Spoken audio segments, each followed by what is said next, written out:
chapter 1 of the Pac-12's iconic conclusion to the 2023 season, as all of these teams are seemingly going to be playing each other with huge stakes, college football playoff, Pac-12 championship. And the first bit that we get is Oregon on the road at Washington. Both teams were off last week. Tom, I want to start with you. Take us inside this matchup, or if there's a storyline that you want to jump on, definitely grab that. What stands out to you, and what are you thinking about when we're breaking this down? I mean, we all know I think Washington is a wagon, but I also think this is a terrible matchup for Washington. I look at the matchup, and these two teams are very similar in a lot of senses. It's just there's one spot in particular where Washington is really going to struggle against this Oregon team, because Washington, like, defensively, we know it is not an elite defense, and it hasn't been. Like, they've struggled giving up points to some teams that a good defense isn't going to be giving up points to. Although that said, the Arizona team that gave Washington trouble gave USC trouble too. So maybe Arizona is just better than we think. But where Washington has really struggled is stopping the run. And for me, going into this matchup against what I consider to be the best offensive line in the country, at least I think performance-wise, it's very easy to make the argument that Oregon has been a dominant offensive line. Teams don't get pressure on them in the passing game, and part of that is Bo Nix getting the ball out quickly. But they don't get pressure on them. In the run game, they open up holes. They don't lose. They don't get tackled. They don't give up a lot of havoc plays. Like, there aren't plays where Oregon's going backwards very often. These guys are getting their blocks, and very often, more often than not, they're getting to the second level with these blocks, and they're creating huge gaps and holes for the running backs. And I think that going into, like, when I look at Washington's defense, I don't think they're terrible at linebacker. I don't think they're bad in the secondary. And I don't think they're that bad on the defensive line. It's just, it's not the same kind of talent up front that we have seen this Washington team have in years past, where they've had guys like Joe Tryon and Vita Vea, who've all gone on to the NFL and been very good players. They don't have that guy. And they have struggled to stop the run because of it. And when I look at this Oregon offensive line, which probably features, like, we got our ballots this week, we're supposed to turn in for our midseason All-Americans. Going to have at least 2 Oregon offensive linemen on my midseason All-American team. It's a very good unit, and I think that is going to be the key battle. Washington is going to have to figure out a way to stop Oregon from running the ball. I don't know if they can, and if they can't, even at home, they're going to need Oregon to turn the ball over, which is also something that Oregon just doesn't do. They take very good care of the football. They don't make mistakes. They don't beat themselves. So they have to find something to take that run game away and force Bo Nix to do everything on his own in the passing game on the road in a very loud environment. I think that is really their only chance to get success here, unless Michael Penix just absolutely balls out in Washington and ends up putting 50, 60 points up on Oregon, which isn't totally out of the question because last year's game was a shootout of, I think it was 37-34. Mm-hmm. But it's Washington's going to have to be perfect offensively in this game, just based on what I see from this matchup of their defensive front against Oregon's offensive line. The Huskies cannot make mistakes. I want to focus on the other side then, because I think Tom did a really good job on that. I'm reasonably confident that Oregon will score. This is probably a good opportunity for Oregon to play red zone roulette. Let's go back to the preseason and recall that Washington lost their running back, who was sort of their more short yardage, red zone, tight area guy for the year. Washington has not been a great running team this year, but they are a ridiculous throw team. I mean, they have, I think, 3 no doubt draft picks. Polk's probably a later round guy, but I mean, Odunze is getting picked pretty high. McMillan is damn good. And when I watch them, it feels like I'm watching like Boise State from a decade ago, but with studs at receiver. I mean, all the little motions they do, they get you out leveraged pre-snap really well. They create free runners in your secondary. It's mostly like post and corner combinations. They run a lot of stuff from like reduced splits. They go a lot of like trips boundary stuff. They'll play some unbalanced. They try to create freebies, and then Penix is able to really lay the ball out there super accurately and anticipate where it's going to be. Arizona played off them a pretty good bit. Mm-hmm. And they reduced the number of explosive plays Washington could hit. I think I like Oregon's ability to be long in the secondary and disrupt some passing lanes. Oregon has had a pretty good interior pass rush. We'll see if that can hold up in this game. I think that's where you have to attack Washington. Washington's tackles this year, they might be the two best tackles in this game. Certainly the left tackle's a stud. Interior line has not been quite as good. They really haven't faced much of a pass rush at all. Like Arizona's pass rush is not, not special. Michigan State's a much better run defense than it is a pass defense. Boise's corners this year and pass defense in general are horrid. Tulsa ditto, and there's one other team they play, but essentially they've not really faced a what I would call a good pass defense yet. So I'm interested to see like how much zone Oregon can play because they're a team that likes to play a lot of man, but they are pretty long back there, and I think just patience from the Oregon plan is going to be really key here. Making Washington drive, understanding that allowing 24, 27, heck, probably 31 are acceptable numbers for this defense in this game because your offense has to have the mentality that it can go and score 40. I don't think you need to blitz them a lot, but you do have to find a way to get Penix moving. He's a guy that, like, from a clean pocket is just surgical, man. But when he's on the move, I don't think he's quite as good. Like, I think his eyes come down a little bit, and I think he's gettable. Gettable relative to what he normally does, which is like video game stuff nonstop. But I would say limit the explosives, try to find ways, with your bluffs and your sim pressures to get Penix off his spot.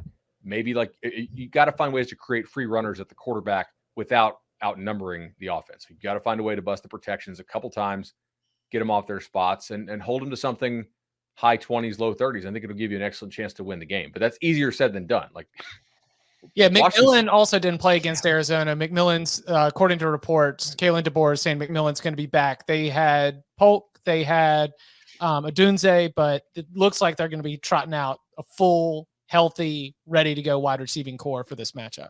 Also survive the scripts. DeBoer, like off kickoff, first quarter, halftime stuff is a stud. First 15 coming out, scripted plays. Yes. Awesome. Finding out, you're feeling out the other team, but you're also dialing up some of your favorite plays as well. Your shot plays, maybe they haven't seen, stuff you've been working on. You've got it all, you've watched all the game film. Is it me or is Oregon just a more complete team? That is not just you. That's not you. They're the more complete team. They're more balanced. Like, it's great what Michael Penix is doing. It is phenomenal. They have pretty much not tried to run the football much. And I think Will Stein is like one of those, the offense almost looks like, hey, let's make sure we're balanced. I think they're top 10 in both rushing and passing. The defense, I think, is the biggest upgrade you've seen from Oregon this year. I mean, they are, and it's no surprise, like Dan Lanning, defensive-minded coach, you wouldn't think they would struggle as much as they did last year again this year. And as you mentioned, Washington has not been great at all on the defensive side of the ball. I think a lot of this does come down to Bo Nix. We kind of gave you some generic stuff on Monday, I think it was, when we were talking about selling Bo Nix. I don't know. I might have sold too early. Some of that stuff does go back to the SEC. Like, our stat pack put out the stat against AP top 10 teams at a road or neutral site. It's 2 touchdowns, 9 interceptions. He's 0-6 in those matchups.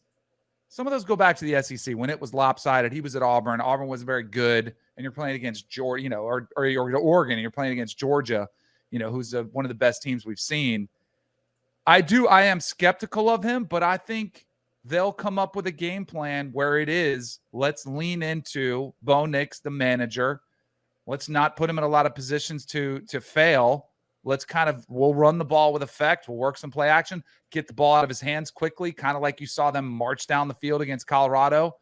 It's just, does the crowd noise impact him? Is there some adversity? Do they give up big plays early where you're starting to where you start to trail and you get off script and all of a sudden you're getting a little more desperate? Like, I think to Bud's point, you got to be patient no matter what the score is.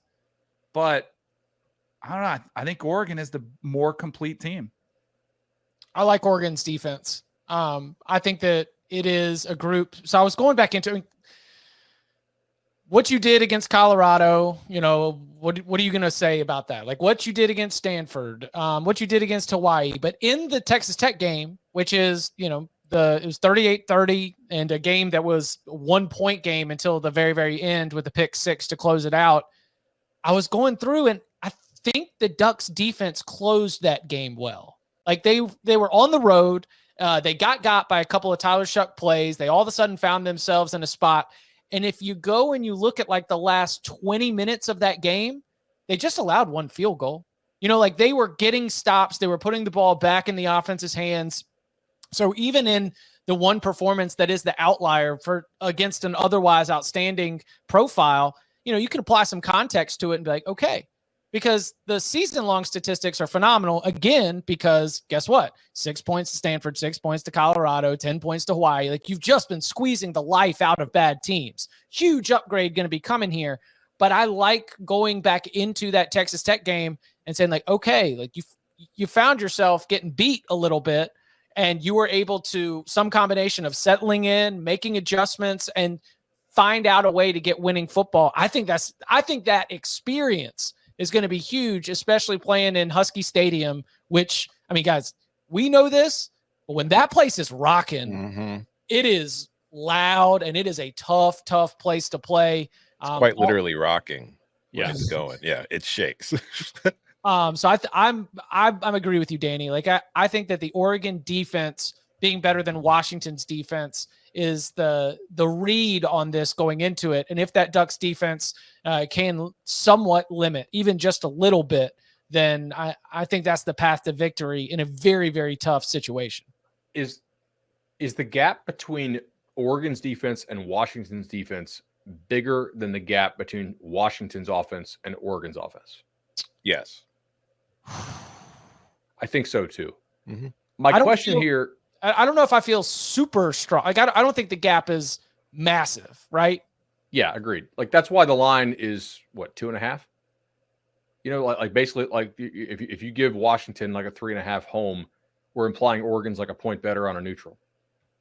It doesn't seem crazy. Like, if you give either team 3 points on a neutral, you're going to take the dog in this matchup. I would think. My one hesitation about Oregon is I don't feel I really know how good this D line is, because they have played 4 O lines that I would classify as just like legitimately bad offensive lines: Colorado, Stanford, Hawaii, and the FCS team. I mean, Texas Tech is probably the best O line that they have faced, and even Texas Tech people will tell you that their tackles are the weakness of the football team. And is there a single player that they have faced so far on the offensive line who could start on Washington's offensive line? Like, that's when Oregon gets problems. If Washington can block Oregon's 4-down guys and they have to start bringing pressures, I don't think Oregon's DBs are better than Washington's receivers. Like, if Washington can block it up and Oregon has to start sending guys, that's how UW can find a way to score 45 or 50. Scheme-wise, we talked about Dan Lanning doing Georgia stuff with that Oregon defense. Do you think you have to break out of that because of how much firepower you have at the wide receiver position? I think I might lean more into it, honestly. Okay. Is that's the red zone roulette type situation? Well, I think that's just basically like, don't allow explosive scores and see if they can win in tight area.